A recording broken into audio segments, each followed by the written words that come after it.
اپنے ماتحتوں کے بارے میں سوال ہوگا، حدیث شریف میں ہے، تو اپنے ماتحتوں کو بھی دین سکھانا ہے۔ بعض اپنے ماتحتوں سے غافل ہوتے ہیں، بس وہ اگر گناہ کر رہے ہیں تو انہوں گناہ کرنے دو، نیک کام کر رہے ہیں تو نیک کام کرنے دو۔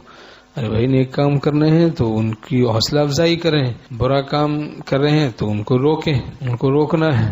جب قدرت ہے تو ہاتھ سے روکنا ہے۔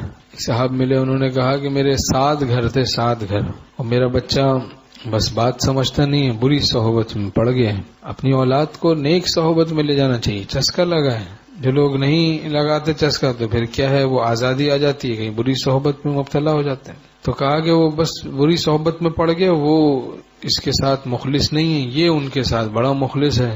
اب ہر دفعہ ان پر اعتماد کر لیتا ہے، ان کی وجہ سے 5 گھر میرے بک چکے ہیں، 2 رہ گئے، دعا کریں وہ بچ جائے۔ اس نے کہا چیکس ان کو دے دیتا ہے، پتہ نہیں کیا کرتے ہیں، سائن کر کر کے اس طرح کیا گیم کھیلتے تھے اس کے ساتھ۔ کہنے لگے کہ میرے 5 مکانات بک چکے ہیں۔ تو جو دینا جانتا ہے وہ لینا بھی جانتا ہے۔ آج کل نازاں ہیں، کہتے ہیں بھائی ہمیں کیا ضرورت ہے، ہمارے تو کئی مکانات کرائے، کئی دکانیں ہیں، کرایہ آ رہا ہے، ہمیں کیا ضرورت ہے اتنی فکر۔ تو بھائی دیندار بننا ہے، اللہ کو راضی کرنا ہے۔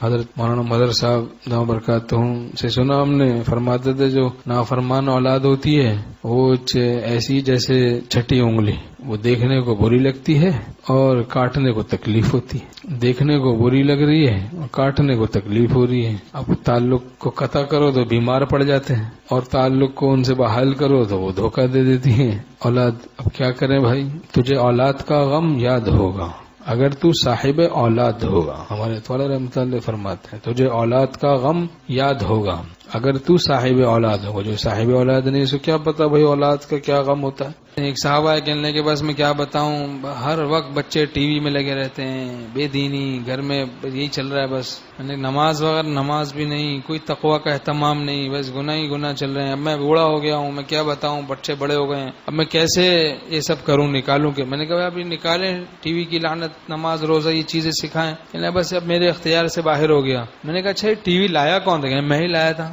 جب بچے چھوٹے تھے تب لایا تھا، اب بچے بڑے ہو گئے، میں بوڑھا ہو گیا۔ تو مولانا روم رحمۃ اللہ علیہ کی بات دیکھیں، فرماتے ہیں کہ درخت بد قوی تر می شود بر کنندہ پیرو مستر می شود، کہ وہ بدی کا درخت وہ قوی ہو گیا، بڑا ہو گیا، یعنی وہ خاردار پودا تھا چھوٹا سا، پہلے نکلتے ہی گھر سے چاہتا تو جوتے سے رگڑ کے مل دیتا، ختم، کچھ اس کا وجود ہی باقی نہ رہتا، لیکن میں نے اس کو پالا، آدھے میں اس کی طرف التفات نہیں کیا، توجہ نہیں کی، اس سے صرف نظر کیا، یہاں تک کہ وہ برائی کا پودا بڑھتا رہا، وہ ظالم درخت بن گیا۔ اب میں بوڑھا ہو گیا، اب